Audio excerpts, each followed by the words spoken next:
सभी प्रभु प्रेमियों को मेरा प्यार भरा राधे राधे। हम इस वीडियो में चर्चा करेंगे होलिका दहन के शुभ मुहूर्त की। कहते हैं शुभ मुहूर्त एक ऐसा मुहूर्त होता है जिस मुहूर्त में अगर हम कोई शुभ कार्य करें तो उसका फल कई गुना बढ़ जाता है। होली का त्योहार ब्रज में एक अद्भुत और आनंद अत्यंत अनेकानेक रंगों का प्रतीक है। होली का त्योहार जहाँ प्रिया प्रीतम के रंग में पूरा ब्रजमंडल ही नहीं पूरा विश्व रंग जाता है, और ऐसा विलक्षण प्रियाकांत जी का मंदिर में भी यह अद्भुत आनंद हम सबको दिखाई पड़ता है। परंतु प्रहलाद जी को जलाने के लिए होलिका जब गई थी और वो स्वयं जल गई थी, और प्रहलाद जी उनका एक रोम भी नहीं जला था, क्योंकि उनके रक्षक भगवान थे। वो भक्ति के मार्ग पर चलने वाले थे, वो सत्य के मार्ग पर चलने वाले थे। इसलिए भगवान ने प्रहलाद जी को बचाया और होलिका जलकर समाप्त हो। तो वही होली का त्योहार एक तरीके से हमारे लिए प्रहलाद जी के चरणों की धूल है, जो हम अपने माथे पर चढ़ाकर उन जैसी भक्ति हम भगवान से मांगते हैं। इसलिए श्रद्धा भाव से हमको होली का त्योहार मनाना चाहिए। होलिका दहन कब होना है, उसके पीछे एक विशेष रीजन भी है।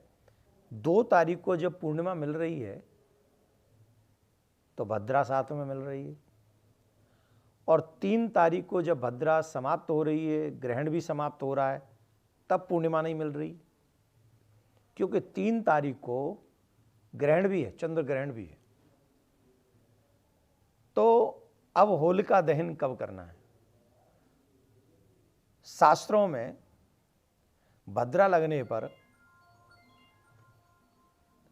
होलिका दहन नहीं करना चाहिए,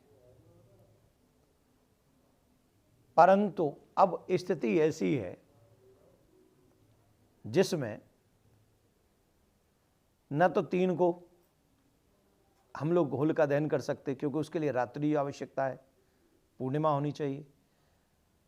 3 तारीख को चंद्र ग्रहण है और फिर पूर्णिमा समाप्त हो रही है। तो इसके लिए अनेक आचार्यों ने, विद्वानों ने एक मार्ग निकाला है कि होलिका दहन 2 तारीख की रात में किया जाए। उस समय भद्रापुच्छ माने रात्रि में 1:16 से 2:25 तक ये मुहूर्त रहेगा, और इसमें ये जो मुहूर्त है इसमें उतरती हुई भद्रा का समय है। तो इसमें ही होलिका दहन करना चाहिए, इस समय जो कुछ आचार्य कह रहे हैं। अन्यथा सुबह का भी समय है 3 तारीख की मॉर्निंग में, वो वहाँ भद्रा समाप्त हो रही है, पर सूर्य उदय से पूर्व 5:19 से 6:55 तक है, पर वो रात्रि नहीं है, वो ब्रह्म मुहूर्त हो जाएगा। तो इसलिए शास्त्र भी कहते हैं, अनेक संत भी कहते हैं, आफत काले मर्यादा नास्ति। तो कई चीज़ों का पालन होगा और कई चीज़ों का बिछोह भी हो सकता है, परंतु अगर हमें होलिका दहन करना है, और होलिका दहन तो करना ही हम सबको, तो उचित समय यही रहेगा 1:16 से 2:25 तक भद्रापुच्छ में रात्रि में ही 2 तारीख की रात्रि में हम लोग होलिका दहन मनाएं। 3 तारीख को चंद्र ग्रहण है, जिसकी वजह से होलिका दहन में भी सनातनियों को एडजस्ट करना पड़ रहा है।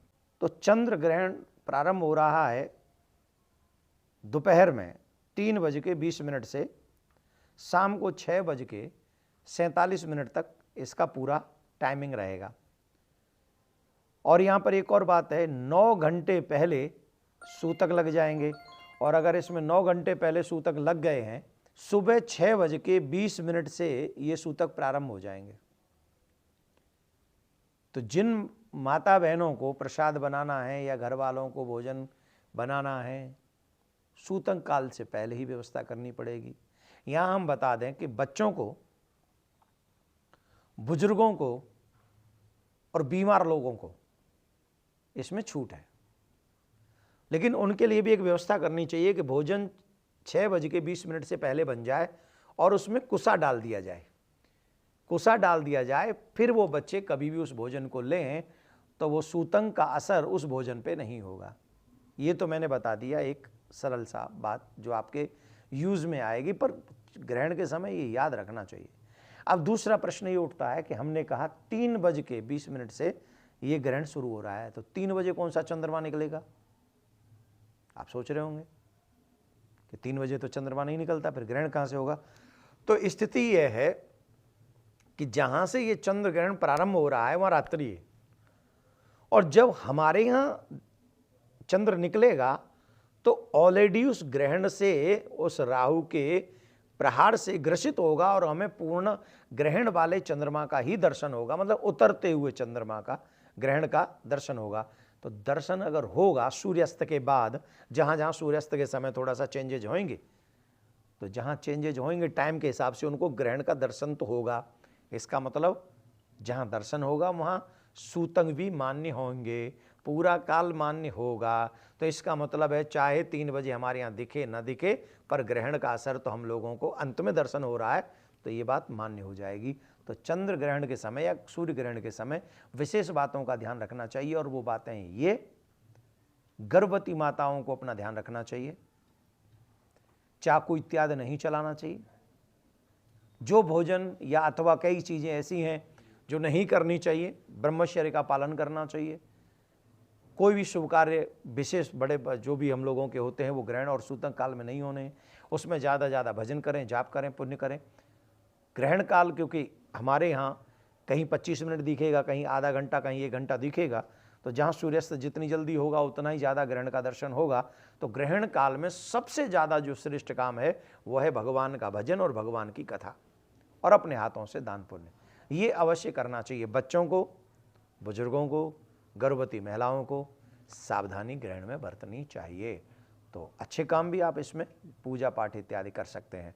देसी घी में भिगे हुए बतासे, लौंग और पान के पत्ते होलिका में डालने से क्या होगा? बड़ी समस्या है। हमारे घर में पैसा आता तो है पर रुकता नहीं, हमारा कर्ज बहुत बढ़ गया है, चुक नहीं रहा है। तो ऐसे लोगों को देसी घी में बतासे भिगोकर और लौंग उसमें रखकर होलिका को चढ़ाना चाहिए। तो उससे क्या होगा? आर्थिक समस्याओं का समाधान होगा। दूसरा, कपूर और हरी इलायची, इन दोनों को होलिका में चढ़ाने से जिनके घर से कभी बीमारियां नहीं जाती हैं, उनको कपूर और हरी इलायची मिलाकर होलिका को समर्पित करना चाहिए, जिससे घर की बीमारियों का समाधान होगा। लौंग और पान का पत्ता, ये होलिका में चढ़ाने से हमारी बीमारियां, हमारे रोग, जो बड़े बड़े रोग हैं, उनसे मुक्ति मिलती है। गेहूं बालियों का मैंने आपको बताया ही है। हवन सामग्री में देसी घी मिलाने से एक बहुत बड़ा उपाय होता है। कई लोग कहते हैं कि हम बड़े दुखी हैं, हमारे बच्चों का विवाह नहीं हो रहा है, ये समस्या है, वो समस्या है। तो ऐसे लोगों, जिनके पर्सनल सुन रहे हैं इस वीडियो को, जिनके घर में समस्या है, विवाह के बच्चों की समस्या है, बच्चे सुन रहे हैं उनके विवाह की समस्या है, तो उन लोगों को चाहिए कि वो हवन सामग्री में देसी घी मिलाकर उस होलिका की जलती हुई अग्नि में डालें। ऐसा करने से उनके विवाह में जो प्रॉब्लम आ रही है वो समाप्त हो जाएंगी। भगवान का स्मरण करके आप ये होलिका दहन करिए। आप सबके लिए माँ होलिका बहुत बहुत मंगलमय दिवस लाए, आने वाले समय में शुभ हो, मंगलमय हो। आप सभी को प्रिया कांजू कृपा करें, आपके बाल गोपालों को तरक्की प्रदान करें, जो आप चाहते हैं आपको वो प्राप्त हो। बहुत बहुत शुभकामनाएं। Happy Holi all of you. Radhe Radhe.